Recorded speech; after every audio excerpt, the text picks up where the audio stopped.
So every year in Tibet on 10 March there was some large, small protests always happen in Tibet. This year protest has gone beyond that 10 March because of Chinese repressive policies. Like the Chinese has severely cracked down on the peaceful protester. Like on the protest was started by the Dribu monastery, the monks, some like more than 100 monks marched from the Tibetan monastery to the Lhasa for protest.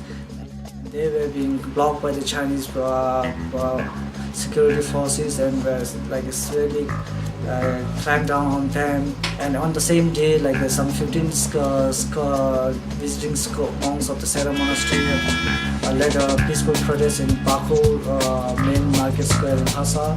So those 15 monks were arrested, and the protest was not only confined to the Lhasa neighborhood area, it was spread to the whole part of the Tibet.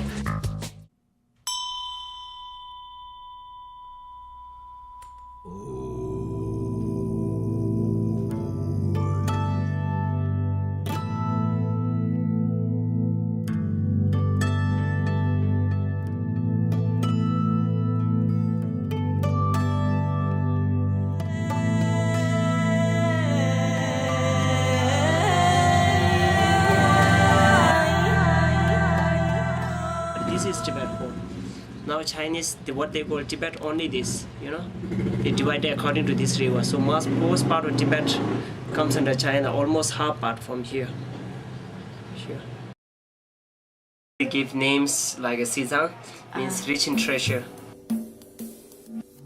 In way back 1990s, there were a lot of forced sterilization, forced abortion going on. For ages, in history, traditionally, we've all had women giving birth to any number of children. A shocking thing coming in between, asking them to have only 2 children. And they don't get education, and they can't admit in the schools, the school children, especially the Tibetan girls.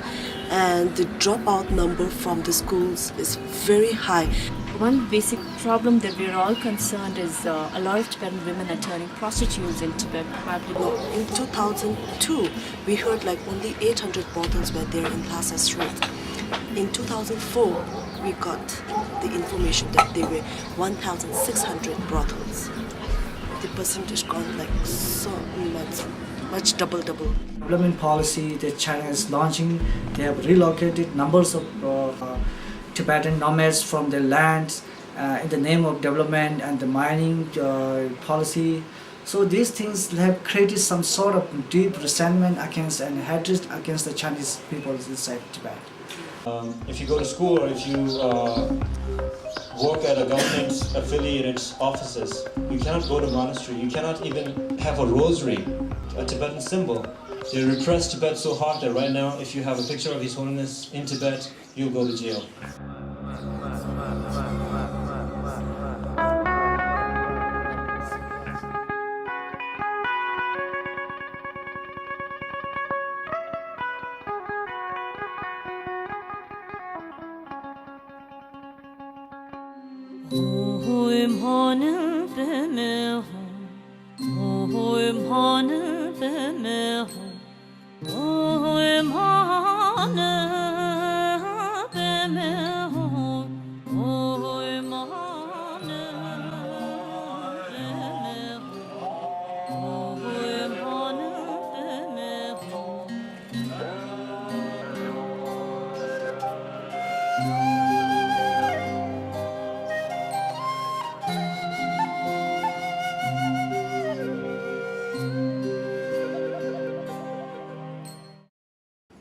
I know you all must have seen so many video footages about the Chinese shop being smashed, Chinese people being mobbed by the Tibetan. So that's, I think, is the tactic of the government by trying to release all those kind of footage, so that they will tell their people, Chinese people, that this is something on you, it's not against the government. But the primary nature of the protest is actually the problem with the policy of the government, which is exactly what many of the Chinese people are facing right now. So the fearing of this, they try to, divert the attention of the people by creating kind of ethnic issue.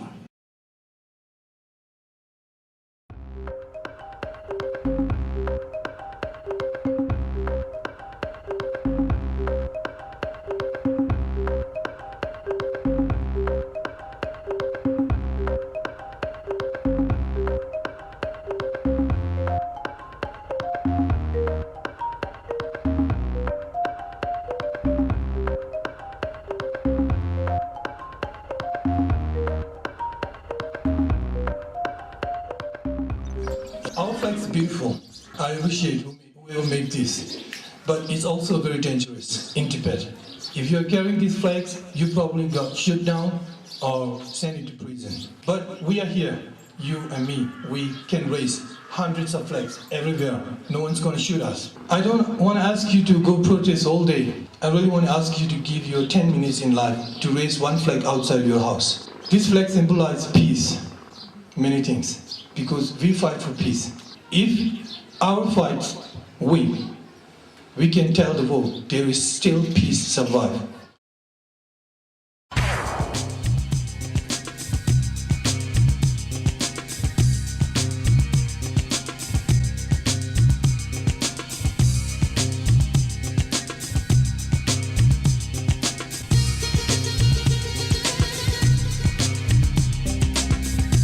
Because we don't have any particular stance.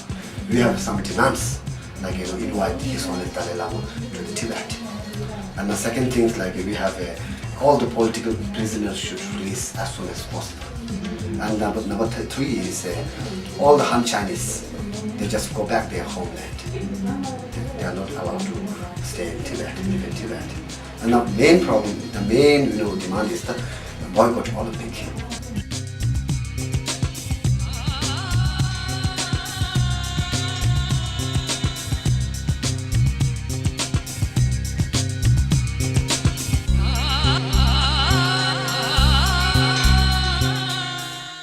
Whatever we should do, we should have non-violent. If policemen will beat you, you just say their time, the prayer. You should lock yourself. This kind of how they can.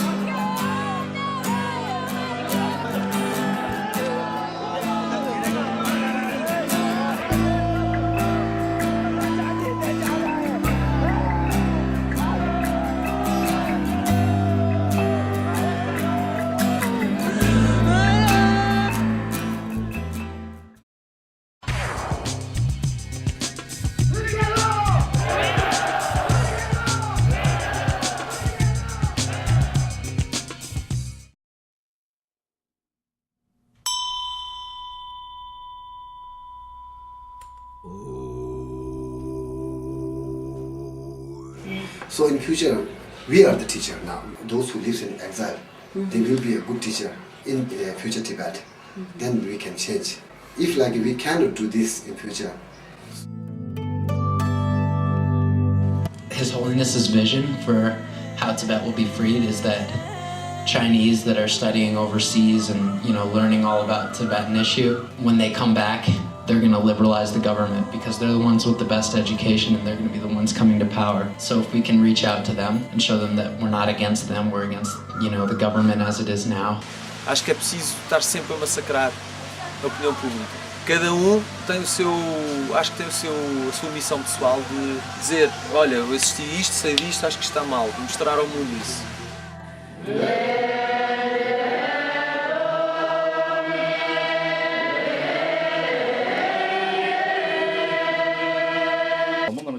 산지 좀 된 나라 지는 좀 미친 나라 지는 좀 파보기는 이제 저보다 저번에 나라 지는 좀 산지 나라 지는 좀 나라 지는 파보기는 나라 지는 이제 저보다 저번에 나라 지는 좀 산지 좀 된 나라 지는 좀 미친 나라 지는 파보기는 나라 지는 지요.